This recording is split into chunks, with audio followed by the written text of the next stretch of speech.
Unleash the power of knowledge and connect with the heartbeat of the African diaspora. Download our African Diaspora News Channel app now on Google Play and Apple App Store. Stay informed with authentic and diverse perspectives, breaking news, and cultural insights. Immerse yourself in a community that celebrates unity, resilience, and progress. Experience the vibrancy of the diaspora at your fingertips.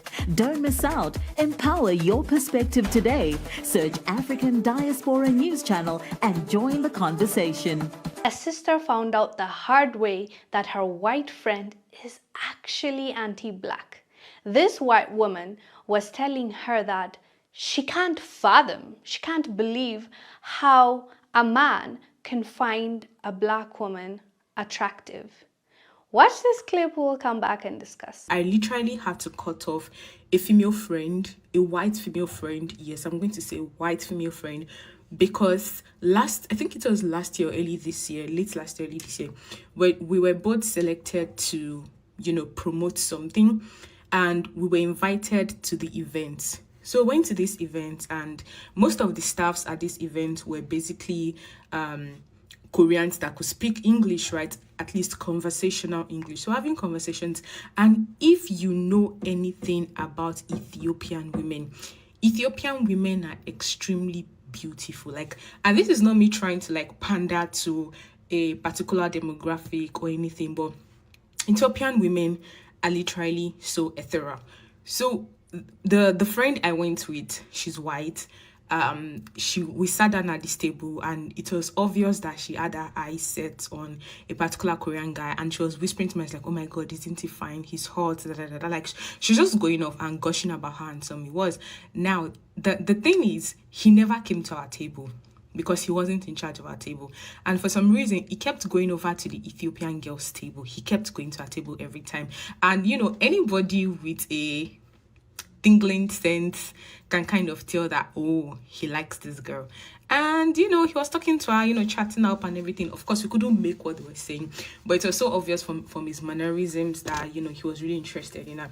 And I kid you not, this girl goes ahead to say, oh, he's probably one of those Korean men that has a fetish for black women.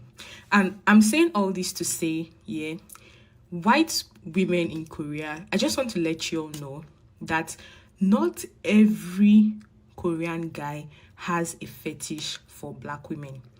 Not every Korean guy has a fetish for black women. Some genuinely love and appreciate a pretty black woman. And for black women coming to Korea for the first time, don't be in a hurry to make white friends. Especially if you are from an African country where you had probably never had any interaction with a white person, or coming to Korea will be your first time relating or forming relations with white people, because you never know what kind of racist white person you might get, or what kind of white person your friend might be. Because prior to this, I always saw her as an amazing person, a good person. She was always in my corner. She was always helping me. We're really tight. I was like, oh, this is someone I would invite to the cookout if I were to ever have a cookout. But turns out she just couldn't take the fact that a Korean guy rejected her and picked a black guy over her. And she had never even had any discussion with this guy. She never exchanged hello, hi with him. She just came to that conclusion based off the fact that every time she tried to make eye contact with the guy, every time she tried to find an opportunity to talk to the guy, it wasn't just working out, but the guy was spending an awful lot of time chatting up with the Ethiopian girl, and they even exchanged Instagram. According to her, I don't know if this is true, but she said she picked them exchanging Instagram contacts, and she just feels sad for the girl because the girl doesn't know that he has a fetish for black women. As you saw, our sister, she goes by the name Rulola on TikTok. She lives in Korea, and we've talked about her on this channel before when she was sharing her experiences being a black woman in Korea and how people treat her. Rulola and the white girl both are foreigners in Korea, but the white woman expected to be the standard of beauty and expected men to just fall over her and be their number one pick all the time.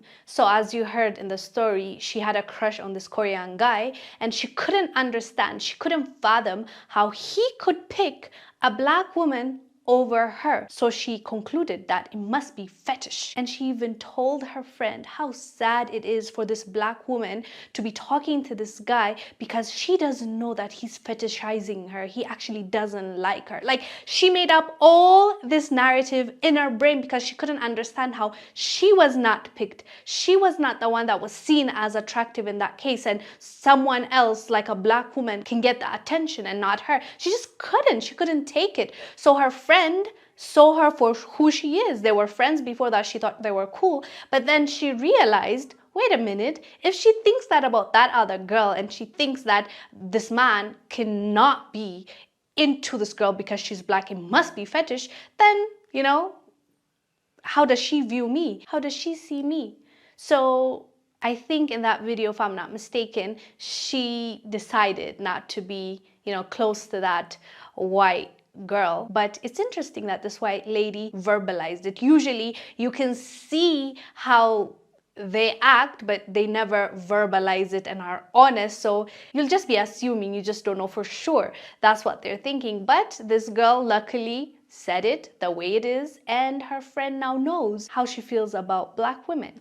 Anyways, fam, let us know down below what your thoughts are about this. I'm Wongel Zelalem. I'll see you